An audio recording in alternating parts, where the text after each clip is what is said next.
Now, I know I said we'd go on to something more positive, and that's because we are. Even though we've got kind of a doom situation going on here, I'm rather happy to say that a lot of people actually decided to get back to me about the whole, vote for your top five, bottom five kind of a thing with Voyager. I wasn't expecting that many people to respond, to be completely honest with you.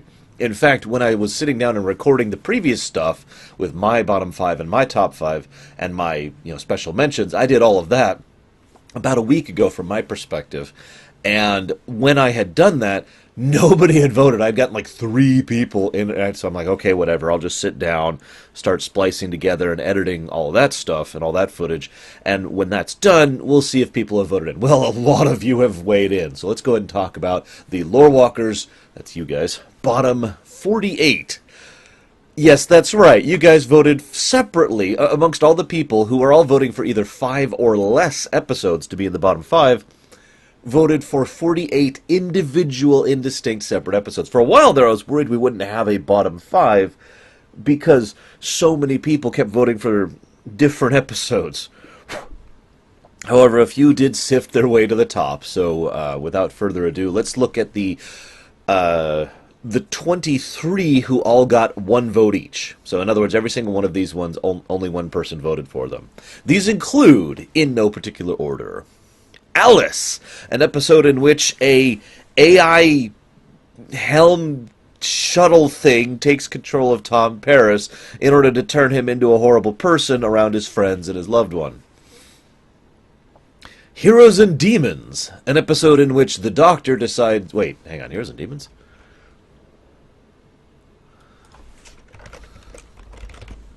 Okay, we're good. Sorry, I'm just making sure I had the right episode.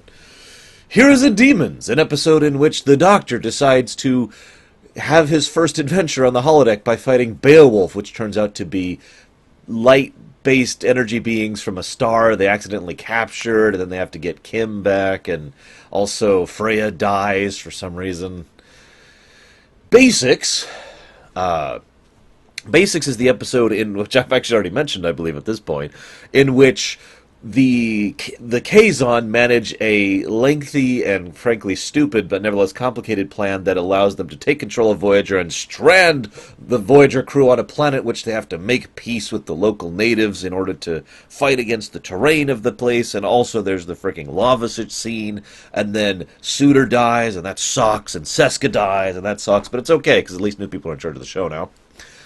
Jetrel, that one amuses me, in which Neelix encounters someone from his past who is accused of being a horrific person because he developed a doom bomb of sorts that killed hundreds of thousands of people and led to the total domination of the Talaxians by the...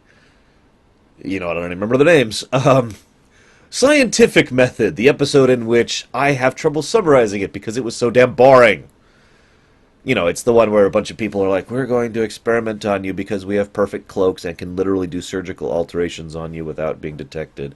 Oh, and by the way, we're doing it because we're evil. I mean, no motivation is ever really discussed on the fact that they're doing this to advance medical ethics, or medical science in absence of medical ethics. The 37s, an episode in which they go and find the 37 original humans who were somehow dragged to the Delta Quadrant by a race that was capable of doing that. And then the humans rebelled and created a paradise world, which we never see. And then the Voyager crew are given a chance to join this paradise world, which none of them do. And also, Amelia Earhart is there for absolutely no reason. Initiations. Now, this is a bit of a shame, because if I'm remembering correctly, Initiations is the one in which we have the guy who plays Nog as a Kazon boy. And he's a great actor. I actually very much enjoy his performance of Nog, but it's a dumb episode in which Chakotay and Kazon Nog bond, and an ant crawls on my foot. I hate ants. And Kazon and ants, they're very similar when you think about it. And then he has to prove his territory, and Chakotay preaches about how you don't own land, and then, oh god, it's so many levels of stupid. It's a Kazon episode. Let's just move on. Favorite Son, in which Kim is discovered to have always been an alien. Oh, but actually that's a lie, and also they're succubi. Sacred Ground, an episode that preaches at you constantly about how science is just another form of belief system, and tries to bash you over the head with the fact that Janeway believes in science, that it's her religion, even though that actually isn't how that works.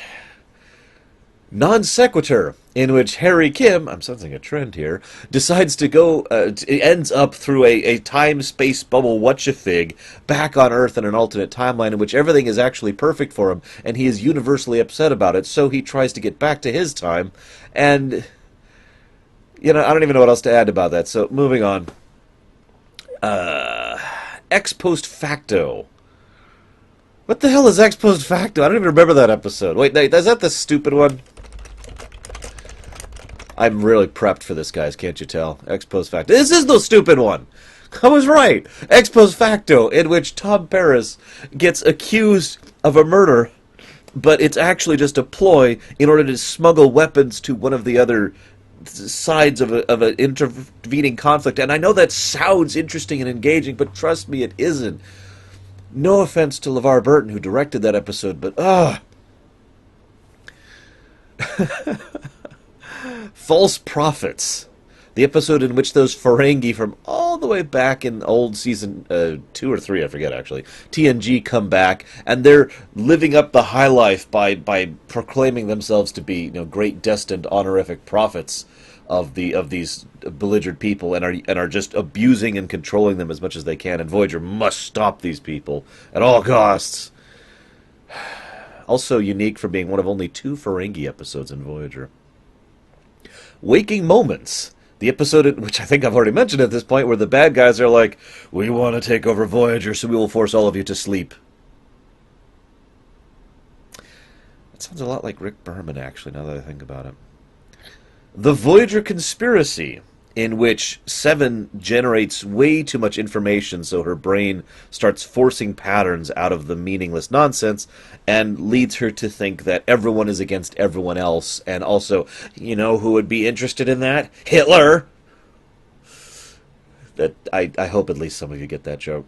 Memorial, an episode in which they decide, hey, we need to go and rebuild this ancient memorial that artificially and against your will forcibly beams horrific, nightmarish experiences into your brain and causes brain damage. And we need to repair that thing to make sure more people experience what we did, because by golly, we're the Federation and we know what's best for you. Trust us.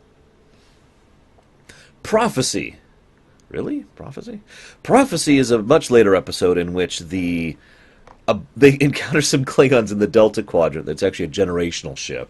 And they're like, oh my god, what are Klingons doing out here? And it turns out they're following a prophecy for people to cure them of some ancient disease that they've been suffering from. And believe it or not, this episode actually comes in Star Trek Online in a way that makes sense. It's actually really cool. Fair Trade. Fair Trade is an episode in which Neelix slowly gets in more and more over his head as he tries to prove himself useful to the crew while interacting with one of his old friends, whom he owes big, and ends up screwing everything over until finally gets to the point where everything is completely messed and he just doesn't even care anymore. It's also our first insight into suicidal Neelix, and not our last. The Haunting of Deck 12, in which Neelix tells a ghost story about Voyager to the kids on Voyager, also known as a Tuesday. Resolutions. I don't remember which one Resolutions is. Hang on. I don't have all these episodes memorized.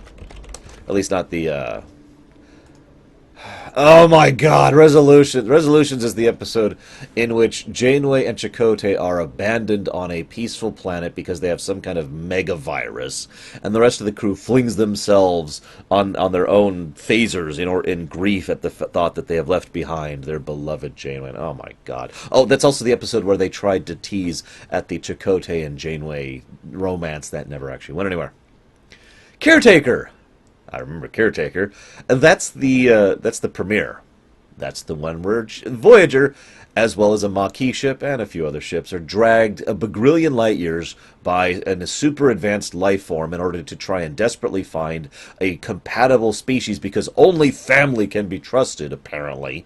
No other qualifications needed, just needs to be biologically compatible. I'm not even going to discuss how stupid that is.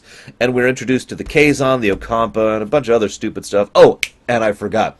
It's the episode in which Janeway is either too stupid to figure out how to get their cake and eat it too, or is deliberately stranding them in the Delta Quadrant. Take your pick. Both of them are valid interpretations, really. Elogium. Ocampa sex, moving on. Muse, an episode I actually rather liked, an episode about Taurus being trapped on a primitive world in which she is effectively held captive by a poet slash theater writer who is trying to write a Voyager play in the classical Greek style based on Voyager's adventures and misadventures. And a bonus, I put a couple stars here to note this one, the episode Drone. Now, if you don't understand why that's significant, it's significant because, well, Drone is the episode in which basically something assimilates the Doctor's, what is it over here, hollow emitter, which allows this to make a 23rd century Borg, which already doesn't make a lot of sense. And this 23rd century Borg then, evolves and adapts and grows feelings and learns to love and dies. Now, I put an asterisk by that one and another one, which we'll get to in a moment. But just remember that asterisk, okay? All of these episodes I just listed got a single vote, one person saying this is in their bottom 5. The following 9 episodes all got 2 votes. So all of these are in the, they have been nominated twice for worst episode. These include Tuvix, an episode in which Janeway murders a crew member that happens to be consistent of Neelix and Tuvok magically merging together. Natural Law, an episode in which stupid blah blah natural natives blah blah prime directive blah blah. Coda, an episode in which Janeway loves herself in her own mind. Alliances, an episode which was actually pretty decent right up until Janeway decided to preach at the audience for about 2 minutes. Macrocosm, an action-powered adventure of actioniness in which we have to fight viruses that are the size of beach balls. Yeah, Q in the Gray. I don't even know what to say about that one. It's the episode in which the Q Continuum is having a civil war, and the Voyager crew captures Qs with Q guns, and let's just move on. Cold Fire, an episode in which Kes finally discovers the rest of her people and the other of the 2 of the caretaker species, and it all goes to hell in a handbasket very quickly. She leaves, Suspiria, just leaves. Or is it Suspiro? Just leaves without ever actually having any other effect on the plot, and Kes's powers go away because, by God, we need to slam that reset button as hard as we can. The Disease, an episode in which it postulates the fact that Harry Kim's romantic infatuations with an alien woman are in fact the byproduct of an STD. The Thaw. Asterisk by this one, too. We'll keep those asterisks in mind. There's an asterisk by The Thaw and Drone. The Thaw is a old original Trek kind of an episode in which we see Fear being personified as a clown who is utilizing his power to try and maintain himself and will slowly die out and is eventually defeated by holographic Janeway. The following 7 episodes all received 3 votes for bottom 5. These include Unforgettable, an episode that, to be honest, I usually forget every time I come up to it. In fact, even in this moment, I can barely remember it. It has to do with, some suppressed memories that end up in B'Elanna, and then she lives through this backstory, and she insists on sharing it with the others, and blah, blah, blah. Innocence, an episode in which there's a bunch of kids who are actually not kids, they're old people because they age backwards. Also, Beekeeper Lady. Parturition, an episode in which Tom and Neelix, who hate each other, need to bond and grow together in order to take care of this alien animal, and Sunkatsi, an episode in which the Voyager crew encounters a martial arts competition around a planet called Sunkatsi, and The Rock is in this episode too. Also Jeffrey Combs. Repression, an ex-Maquis brainwashes Tuvok to brainwash the crew. I'm not joking about that one because that episode pisses me off. Equinox, an episode that was famous for getting Ronald D. Moore out of Star Trek and finally being the final straw that caused him to quit. It's a two-parter that ended up with it's the reset button all over again. They just we need this other Voyager crew, but they're doing this horrible stuff in order to survive, and Janeway's being a preachy bitch, excuse my language. And then there's also the fact that in addition to all of this, Janeway suddenly turns into evil, and the other guy suddenly turns into good, but no, he dies and she goes back to normal. The end. Virtuoso, an episode in which an alien race praises and preaches and practically worships the Doctor because he happens to have music. An advanced, mathematically inclined alien race has never even heard of music. Tuvix! Wait, again? That can't be right. Oh, right. No. That can't be right. I'm misreading.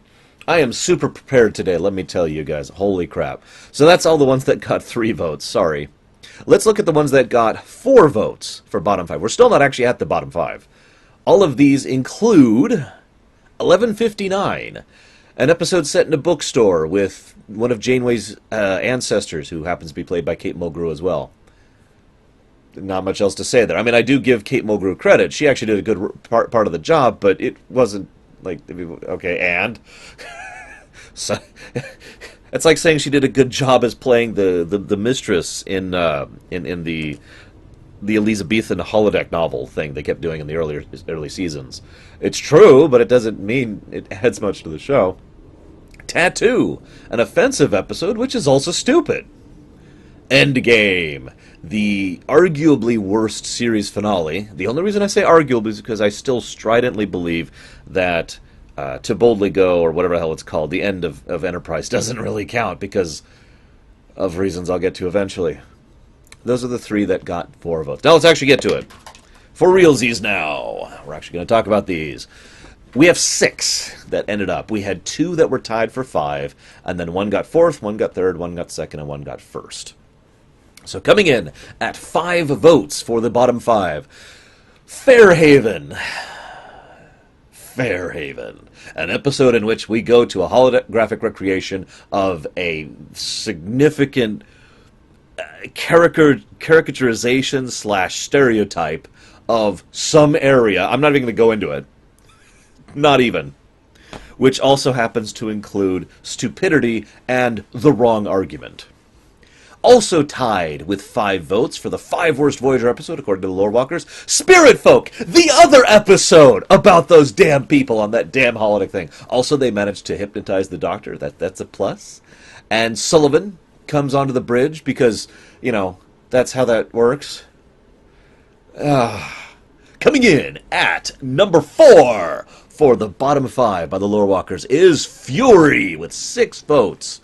Fury, the episode which is pretty accurate to describe the feeling that most people feel when they play it, because, by God, I don't know what the hell they were thinking with this one. I really don't.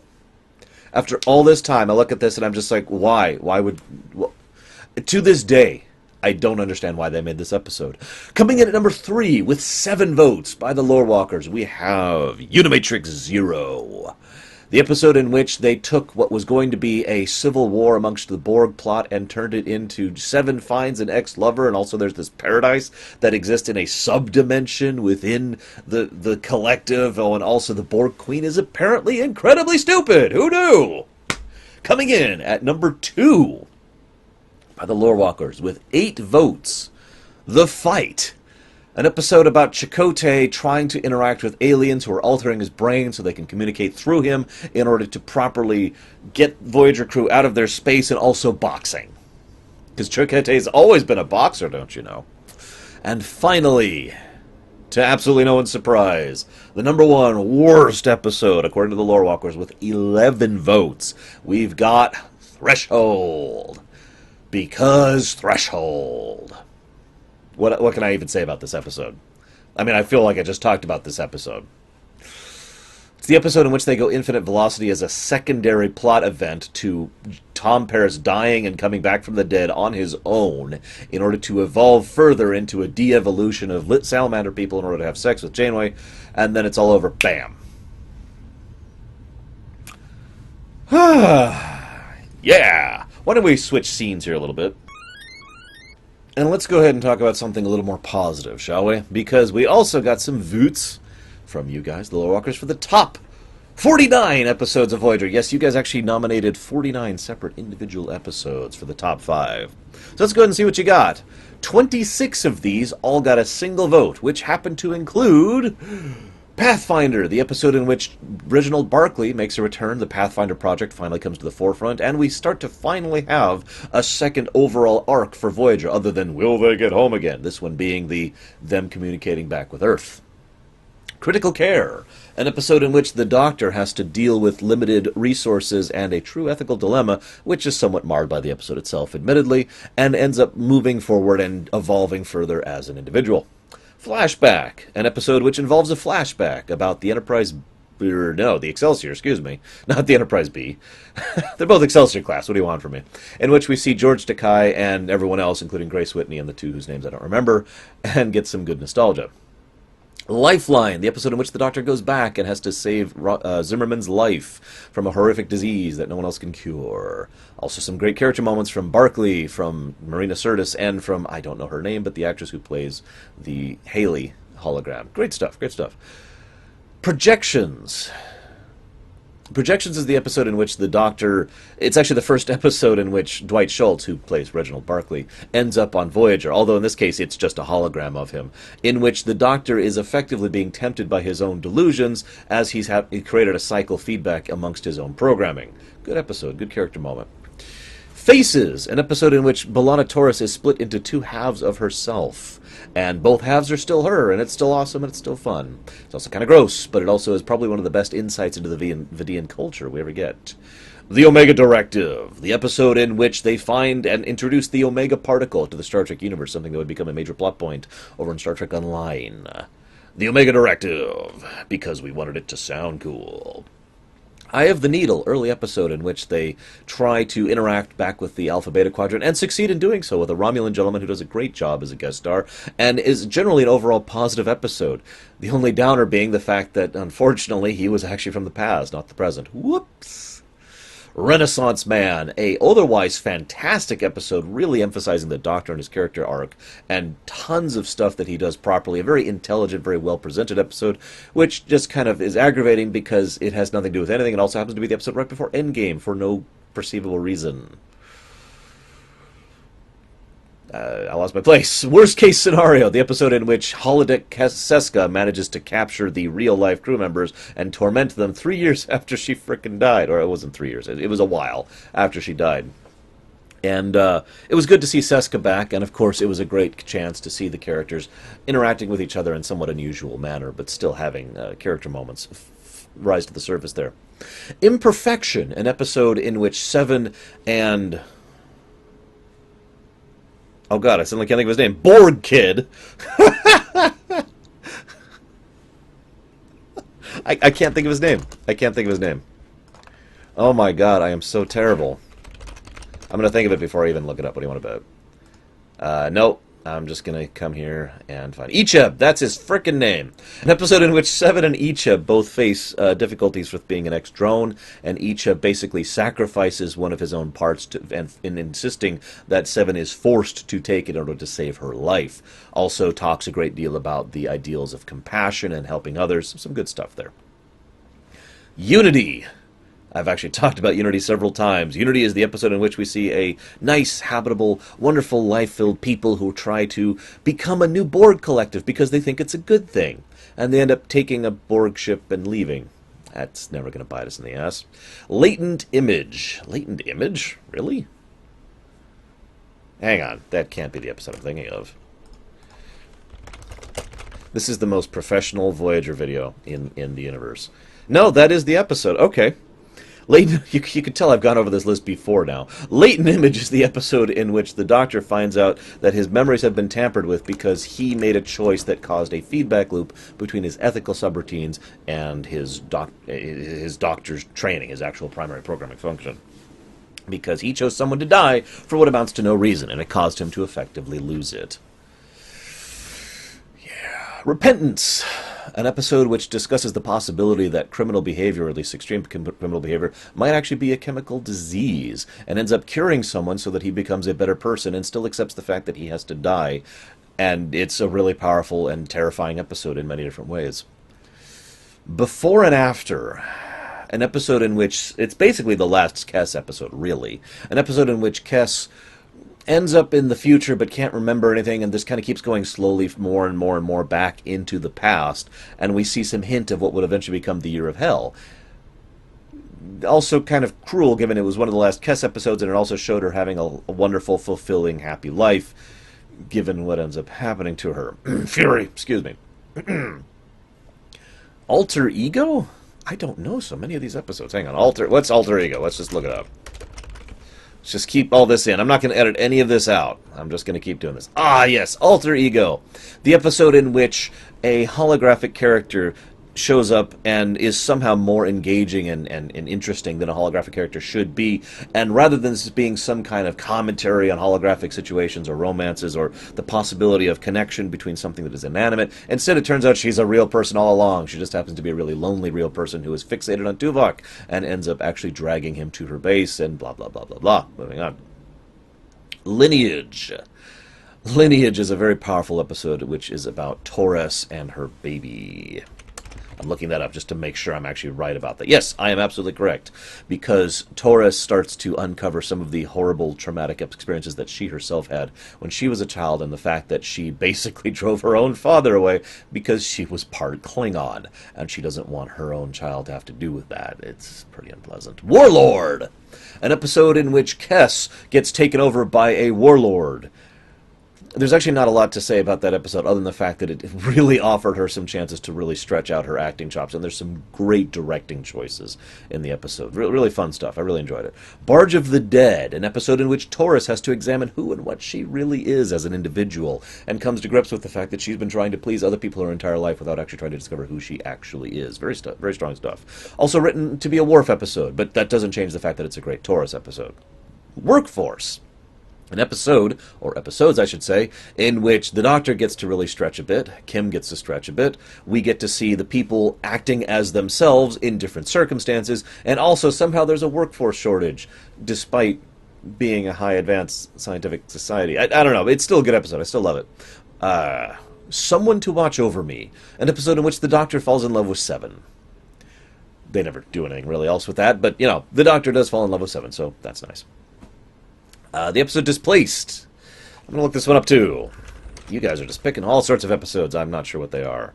Aha! Displaced is the episode in which the Voyager crew is slowly being replaced bit by aliens who are like, oh no, I don't know what's going on, what happens? But this is all actually part of their evil plot, because the way they conquer enemy ships and enemy territory is by slowly replacing them one by one with their own people and then putting them into a shell. It's actually one of the more unique forms of conquest I've seen. And of course, Chakotay gets to be competent and awesome. That's always nice. Warhead, the episode in which the Doctor's programming is taken over by the programming of what is effectively a sentient and sapient AI that happens to be a missile that over the course of the episode slowly learns about the course of its nature and what it needs to do and what it wants to do, and naturally ends up destroying itself in order to save the rest of the crew. Bride of Chaotica! Oh, come on, you know what that episode is. Don't front. You know what it is. Real Life. Real Life is an episode in which the Doctor creates a holographic family, which is first saccharinely perfect and then later cartoonishly imperfect, and that leads to his holographic child dying, and of course has nothing to do with anything ever again. And Drone! I told you to remember that one. You remember that one? Because Drone was also in the bottom 5. You probably understand why I mentioned about the asterisks again. Drone, of course, being the 20 billionth century... You know, I already talked about this. It's the one I just mentioned. So I find it interesting that the Drone was nominated both for the bottom 5 and the top 5. I mean, if you think about it, that's something that shouldn't really happen. I mean, it's not often that you think of an episode... I mean, it's easy for several people to say an episode is both good and bad. But for people to say it's both the best and the worst, the opposite extremes, that's interesting to me. But that's all of the ones that only got 1 vote. Well, let's talk about the ones that got 2 votes, of which there are 8. These include, in no particular order... Hope and Fear, an episode about Seven and her discovering more about her past and discovering more about what led the circumstances unto her assimilation and all the other unpleasantness that is surrounding thereof. The Killing Game, an episode in which we see a World War II recreation, which also happens to do some good character stuff and really starts to push forward Harry Kim as an individual. Also, pretty much in every way that matters, this is the last Hirogen episode. Counterpoint, an episode in which Janeway encounters someone who has a very anti-telepathic regime, and they have to go through all this crap to deal with it. But of course, she actually finds herself romantically engaged with him, and he with her. And on top of all that, there's also the fact that he's secretly evil. No, seriously. He's obviously evil, and then he's secretly good, and then he's secretly evil. So I guess we should say that correctly. Prey! An episode which sees the return of Species 8472, also known as the Undine, who decide that they don't really like being preyed upon by the Hirogen. And for the first time we see Seven trying to learn the concept of compassion when it comes to one of her most hated and bitter rivals and enemies. Course Oblivion, an episode in which the fake Voyager crew dies horribly and no one ever knows about them. I have no jokes here. It's horrible. Moving on. Deadlock. I don't know what Deadlock is. Deadlock. The episode I'm looking up. Oh yeah, Deadlock. God, this one got 2 votes. Deadlock is the episode. Forgive my surprise, I just couldn't even remember it. Deadlock is the episode at which, way back, season 2, episode 21, since I'm looking at it right here, where the Vidians are still one of the major enemies that Voyager is dealing with, and Voyager encounters alternate Voyager, and some members of alternate Voyager die, and some members of Voyager die, and they end up merging and destroying one of the ships. The end. Bliss, an episode in which they have the telepathic pitcher plant, a horrific, nightmarish, disgusting, abominable creature of unmitigated horror that puts you into this ultimate fantasy of, oh, it's everything I ever wanted, and then it eats you alive. It's pretty damn horrifying.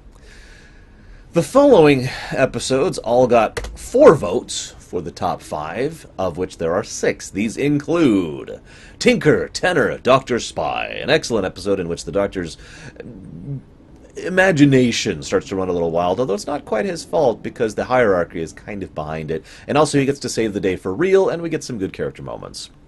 Future's End. I was a little surprised to see this one this high on the list from you guys. Future's End is the episode in which they go back to the 90s, and as they're going there, they say, hey, let's mess with time, because we were time moved back here, because there was a time ship that went back into the further time, and now there's time everywhere. Also, it contradicts its own time rules at least twice, but whatever, it's a fun episode. And of course, the Doctor gets his hollow emitter, and a few other things move forward in ways that actually have long-term impacting effects, so that's always nice to see. The Thaw. Yes, I asked you to remember this one. Asterisk. The Thaw, which is, once again, the episode about the clown who represents fear. This episode, again, was in the bottom 5 and the top 5. I'm really blown away by that we had this happen twice. I really am. Holy crap, guys. Dark Frontier, also known as probably one of the best Borg episodes in Voyager, in which Voyager has to really contend with the new Borg Queen and the Borg in general and trying to outmaneuver them while Seven is trying to find out who and what she really is, and examining the benefits and detriments of both being a drone on Voyager or being a drone on the Collective. Mortal Coil, an episode in which Neelix dies. But then, thanks to incredibly advanced technology that the Borg have access to, they manage to bring him back to life. And he is horrified by that experience, as he should be. Anybody who literally dies, hits brain death, and then is brought back should probably be traumatized by the effect to some extent or another. And the episode does a very smart look at exactly what this could do to a person. Also, the return of Neelix being suicidal, as I mentioned earlier. Meld, an episode which features Brad Dourif as Suitor, an excellent example of a unique character who is brilliantly portrayed. I'm sorry, I'm a huge fan of Brad Dourif in general, but he really does nail a sociopathic, someone who is lacking empathy, empath, who has significant murder issues and almost a total lack of control over his own emotional stability, and on top of all that, is someone who doesn't really want to be that way, someone who is actually trying to be better, and is allowed to start making those steps thanks to Tuvok, but of course that turns Tuvok into a raging psychopath, so, I mean, that's always fun. These episodes all got 5 votes, there are 3 of them, for the top 5. These include Blink of an Eye. This one did not surprise me at all. Blink of an Eye almost always sits towards the top of a lot of Voyager lists. This is the episode which owes a lot of its gratitude and thanks of quality towards Dragon Egg, as I mentioned before. This episode is the one in which the Voyager ends up stuck in orbit of a planet, and the planet is experiencing time at a different rate than Voyager is, so as they're looking down, they're watching years and decades and centuries pass by. And they do some good stuff with that, let's make that clear. Author, the episode which examines holographic rights and unfortunately does not resolve them. However, nevertheless does some very, very, very good, powerful stuff while having some fun moments, while having some out-of-character moments, while having some significant insight into both Tom Paris as a character and Janeway as a character and the Doctor, of course, as a character, and finally manages to have one of the most powerful moments I've seen in Voyager overall with regards to the long-term holographic rights issue, as we see lots of sentient holograms who are all being used as slave labor. Timeless, the episode in which Harry Kim has to go back in time, or rather send a signal back in time to prevent previous him from making a horrible mistake which leads to the death of almost the entirety of the Voyager crew, a fact that has haunted him for many, many years. I don't have much else to add to the summary of that one. It's a fantastic episode. Now, the actual top 5, of which there are, once again, 6, because we had 2 tied for the top 5. Sorry, guys. Let's go ahead and discuss the top 5 of the Lorewalker's Voyager episodes.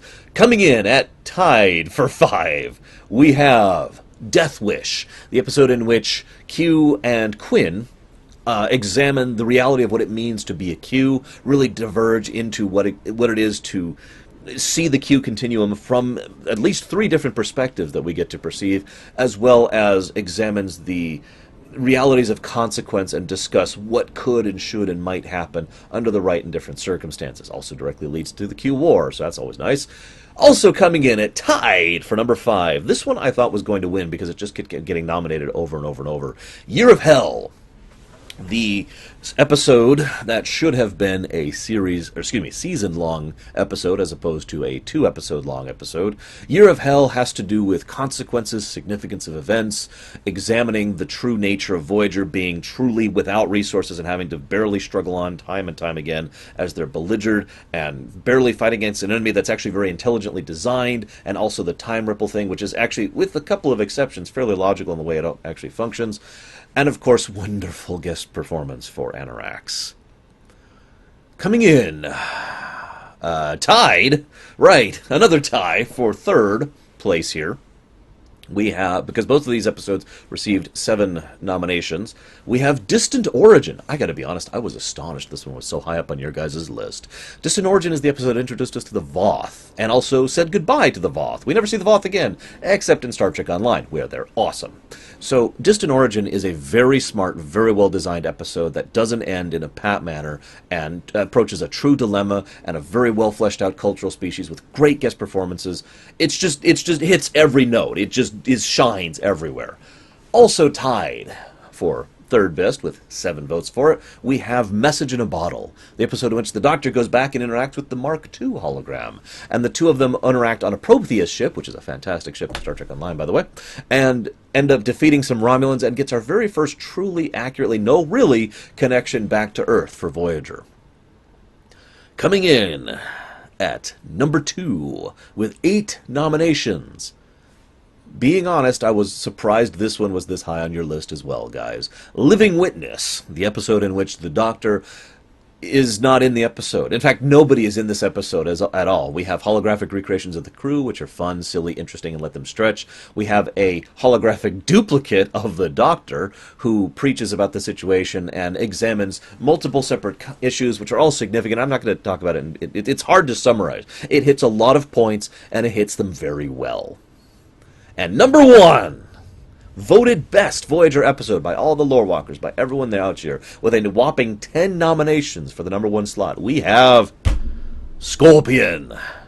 Yeah, this one didn't surprise me at all. Scorpion almost always tops the best lists of Voyager, and there's good reason for that, despite some of the logical loopholes of the issue, despite the fact that the Undine were basically, villains of the week.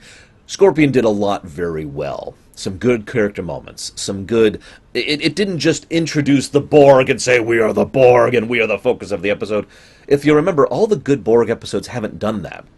Dark Frontier was about 7. Best of Both Worlds was about Riker and Picard. Scorpion is about Janeway and Chakotay, and it really goes into the character side and showcases this grand epic event and the horror of it and how it's consuming everything around it from an individual perspective, and that, in my opinion, is what really highlights it above the rest. Great stuff, guys. Thank you, everyone, for participating. I'm sorry for not knowing all these episodes by heart. I hope you've enjoyed voting and doing this. I hope, fingers crossed, to do more of these kind of things in the future with Babylon 5, TNG, Deep Space Nine, etc. If, of course, you guys are willing, and if you're not, that is also acceptable. It sucks, but it's acceptable. So, without further ado, why don't we go into my top 5, or 8, or 97, or whatever it is ended up being, because I've already recorded it about a week ago, so I'm just going to hand it off to myself. Future me? Wait, is that past me? Wait, I'm the future me. Excuse me, let's point this way then. Past me, why don't you take it?